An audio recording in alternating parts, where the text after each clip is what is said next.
کہ نبی کریم علیہ الصلوۃ والسلام حیات حقیقی کے ساتھ بلا توہم اور بلا شائبہ مجاز آپ زندہ و پائندہ حیات حقیقی ہیں ایک، اور دوسرا اپنی امت کے اعمال پر حاضر و ناظر ہیں۔ آپ کے یہاں بریڈ فورڈ سے ایک کتاب ملی تھی اردو کا ترجمہ اسی مکتوب کا، اس میں لکھا ہے کہ نبی پاک علیہ السلام پر اعمال پیش کیے جاتے ہیں، ترجمہ حاضر و ناظر کا۔ اگر کوئی فارسی جاننے والا بندہ ہے تو ایمانداری سے بتاؤ اس سے بڑھ کر بھی کوئی خیانت ہو سکتی ہے کہ سرکار امت کے اعمال پر حاضر و ناظر ہے، اس کا کیا معنی ہے؟ اور امت پر اعمال پیش کیے جاتے ہیں، اس کا کیا معنی؟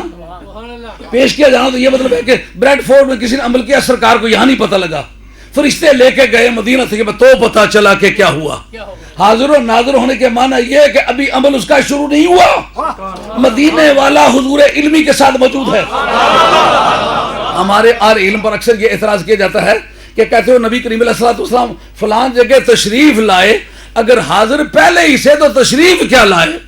سوال سمجھ آیا کہ نہیں سمجھ آیا؟ پہلے ہی سے موجود، مثلا میں یہاں موجود ہوں، اب میری موجودگی میں کہیں کہ یہ موجود ہمیشہ ہی رہتا ہے تو پھر کہیں آیا بھی ہے، یہ بات سمجھنے میں دقت ہوگی نا۔ آتا وہ ہے جو پہلے موجود نہ ہو۔ کہا اگر موجودگی کی دو قسمیں ہو تو پھر ایک موجودگی جسمانی اور ایک موجودگی علمی۔ علمی طور پر نبی پاک علیہ الصلوۃ والسلام کل یونیورس میں، کل کائنات میں بیک وقت حاضر و ناظر ہے، لیکن جب کرم فرمائے تو جسمانی طور پر بھی تشریف لے آئے، جہاں علمی طور پر موجود تھے وہاں جسمانی طور پر بھی تشریف لے آئے۔ جناب وہ بریڈ فورڈ سے میں نے کتاب خریدی، کافی دوستوں کو بتلایا کہ اب ترجمہ کرنے والا کسی دوسرے مکتب فکر کا آدمی ہے، ترجمے میں بے ایمانی کیا کرتا ہے؟ اپنی طرف سے کوئی بات کرنا ہے۔ شاہ عبدالحق صاحب کے ذمہ کیوں لگاتا ہے؟ شاہ عبدالحق صاحب نے تو مکتوب نمبر 18 میں یہ بات لکھی ہے کہ نبی پاک علیہ السلام اپنی امت کے اعمال پر حاضر و ناظر ہیں، یعنی بریڈ فورڈ میں نہیں، کوئی آدمی نیو یارک میں کوئی کام کرنے لگا، واشنگٹن میں کام کرنے لگا ہے تو نبی پاک علیہ السلام وہاں پہلے سے موجود ہے۔ حاضر و ناظر کا یہ معنی ہے۔ اب یہ بات کرنے کی یہ تھی کہ اگر تو مسلمانوں میں آپ کا سر وفات حضرت شاہ عبدالحق صاحب رحمۃ اللہ کا سر وفات ہے 1054، تو 1054 یہ 11ویں صدی کا پہلا نصف گزرنے کے بعد آپ کا وصال ہوا ہے، تو 11ویں صدی کا پہلا نصف گزرنے تک اگر اس عقیدے کا آدمی کہ سرکار دو عالم علیہ الصلوۃ والسلام حاضر ناظر نہیں ہے، ہندوستان میں کوئی نہیں تھا، تو پھر امپورٹڈ عقیدہ ہوا نا۔ بدعتی کس کو کہتے ہیں؟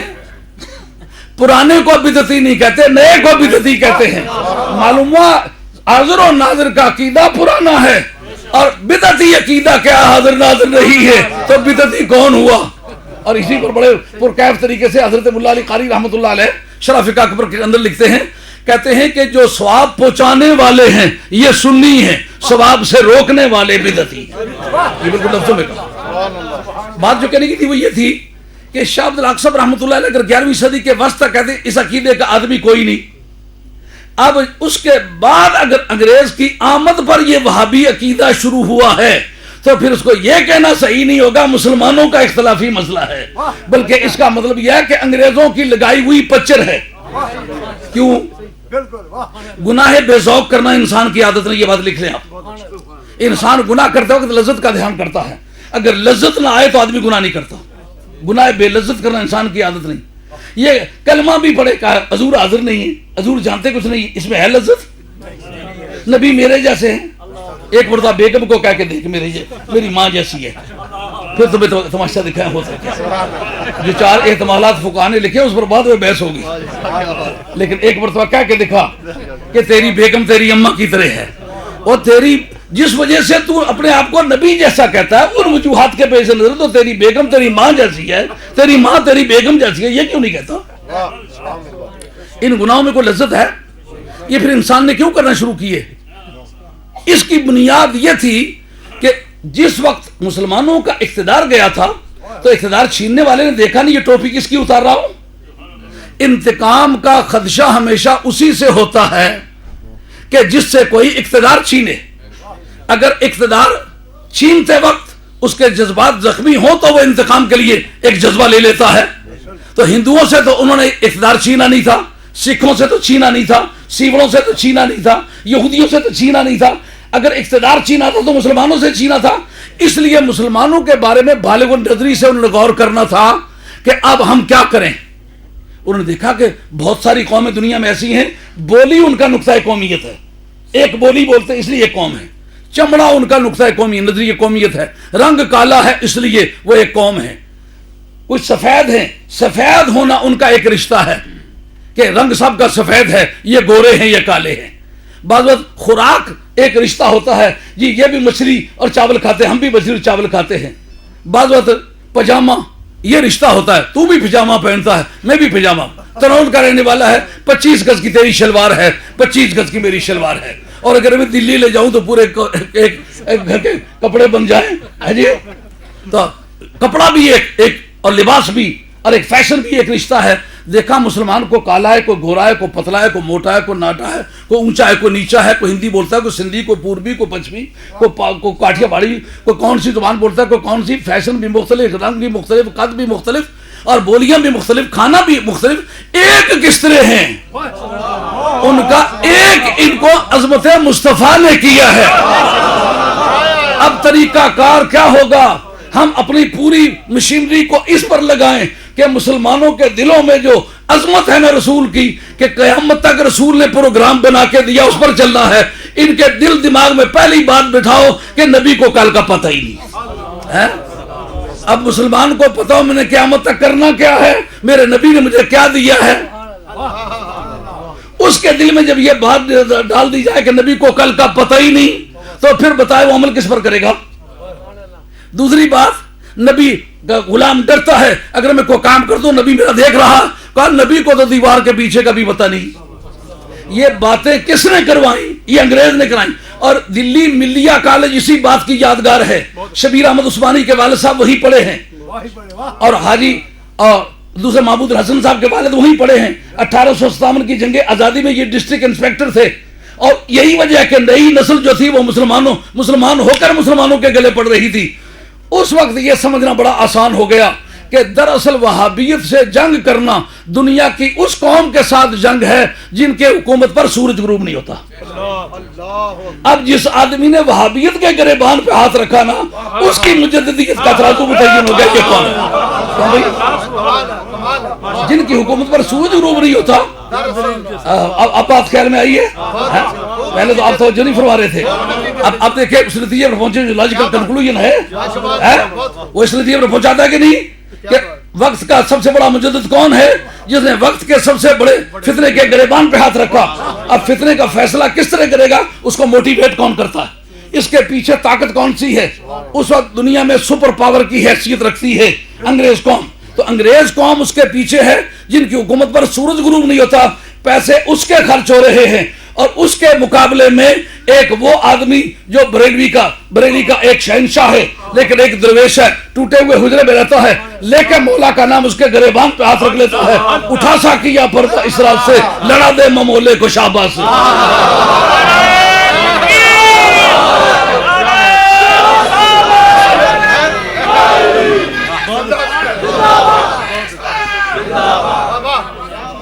اور چاروں طرف سے لوگ پنجے جھاڑ کے آگئے۔ ایک مرتبہ یہ سوال اٹھا کہ اشاعرہ اور ماتوریدیہ کا مسئلہ ہے، تکلیف مالا یطاق، اشاعرہ کہتے ہیں یہ درست ہے اور ماتوریدیہ کہتے ہیں درست نہیں ہے۔ انہوں نے چند مثالیں پیش کی، لا تقربوا الصلاۃ وانتم سکارا، عارض سکارت میں قریب جانا جو ہے اس کے استطاعت میں نہیں، یہ تکلیف مالا یطاق ہے۔ ولا تموتن الا وانتم مسلمون، تم مت مرو مگر حالت اسلام میں۔ تو اعلیٰ حضرت فاضل بریلوی جو اس کے جوابات دیے، ان کا ذکر اس نے مولوی محمد بشیر صاحب نے کشف المبہم میں بھی کیا ہے، جو مسلم ثبوت کی شرح ہے، جس نے کہ تکلیف مالا یطاق کا چیپٹر لکھا ہے۔ وہ کہتے ہیں جس وقت نئی مالا یطاق ہو یا امر مالا یطاق ہو، اس وقت کوئی نہ کوئی فالتو قید دیکھنے میں آئی ہے، وہ فالتو قید جو ہوتی ہے دراصل وہ نئی یا امر اس کی طرف متوجہ ہوتا ہے۔ اب لا تقربوا الصلاۃ وانتم سکارا، اس کا معنی یہ نہیں کہ تم قریب مت جاؤ نماز کے حالت سکر میں قریب جانا، تو تمہاری استطاعت میں تمہیں کیا پتا قریب جا رہا ہوں کہ نہیں، کہ اس کا معنی یہ ہے کہ لا تکونوا سکارا حتی تؤدوا الصلاۃ، تم ایسا مت کرو کہ تم بے ہوش ہونے کی کوشش مت کرو کہ کہیں ایسا نہ ہو کہ حالت اس بے ہوشی میں تم نماز پڑھ ڈالو۔ تو اصل میں من ہی انہو جو ہے وہ سکارا ہونا ہے،